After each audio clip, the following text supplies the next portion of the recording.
Hello, and thank you for watching the Alchemy Workshop. Today we're going to go over something for someone that's people are getting into blacksmithing or interested in getting into it. You're going to need some essential things. You're going to need some heat source. You're going to need some kind of hammer and something to hammer on, plus whatever piece of metal to work with. So when I first started, I didn't have an anvil, so I used. You need something. You can use a rock, but it's going to be really frustrating. So I was actually using a vise, this part of the vise, and that'll work. It's a small surface. It worked, though. If you use the jaws of the vise enough, you're going to take a good chance of breaking your vise, unless you have a leg vise, which I don't. Then a neighbor happened to have a piece of railroad track, so that was my next anvil. And these work too. It's not the best thing in the world, but it works. It'll do the job. It's a little bit harder. I mean, the more mass you have, that's the important thing. If you have a longer piece, a lot of people recommend instead of using it like this to set it up this way, and that way you have more mass to work with, mass in the body of the anvil. And that's what we're considering what we call ASO, or anvil-shaped object. I did happen to be at some kind of cheap hardware store that had anvils, so this was an impulse buy. It's a little 10 kilo thing. It's kind of a toy. I don't remember what I spent on it, 40 euro maybe, 50 euro. It was overpriced. For starting out, it was fine. It was very aggravating, but the horn is funky. The hardy hole is smaller than normal, so none of the tools you normally get for it would fit into it. I had to make my own. Looking back, I don't regret getting this to begin with, because I had a lot to learn with hammering techniques, so I screwed up the face of this pretty good. I made the stand for it, which is just 2x4s, so you want a very sturdy stand. The important thing is the height. So you want the height, the face of your anvil, to reach, with your arms relaxed, to reach your knuckles. And that's going to save your back. It's going to save your elbow if you hammer right. And also, say I want to hot cut with a chisel. You need 3 hands or a hold all or something. So this way you can just put it between your legs, hold the metal there, and work away. So this did serve its purpose. Now I still use it. I keep it inside because I forge outside. I was lucky and went to the scrap yard and found, I think, 350 pounds, give or take, anvil. This part was broken off, but the rest is still in shape. And that was, it's a huge difference. It's a nice anvil.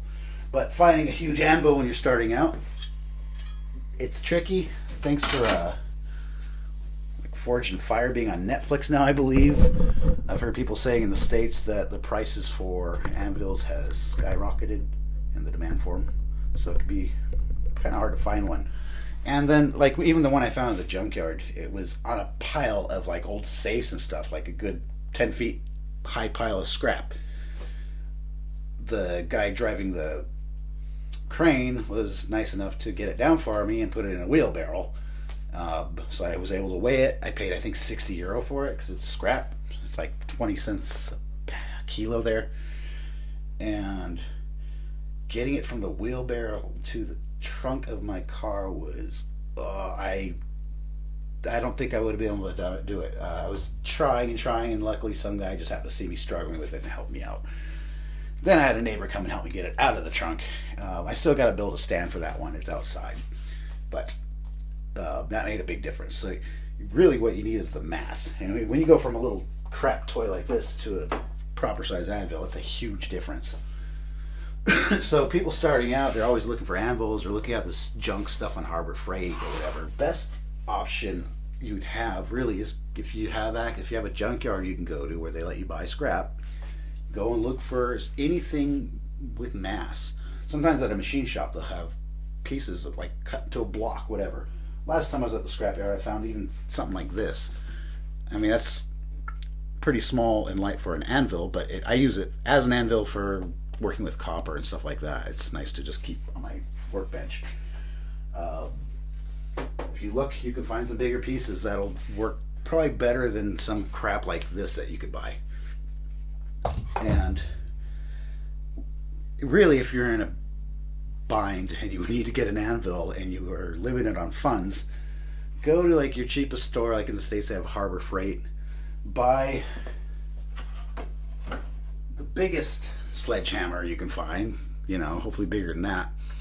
Cut the handle off and just place that on a stand, straight up like on the stand. And there's your anvil. I've seen a lot of people do a lot of work with something just like that as an anvil. So you can spend a lot of money on an anvil, and you can do a lot of searching and then figure out how you're going to transport the thing. But just to get started, that's the easiest way to go. And I mean, you want to find something that's got a flat surface and mass.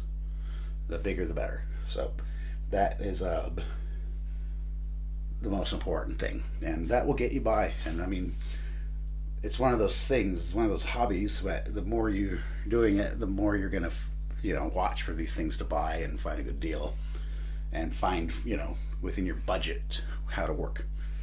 So that is my advice on anvils. Thanks for watching. Till next time.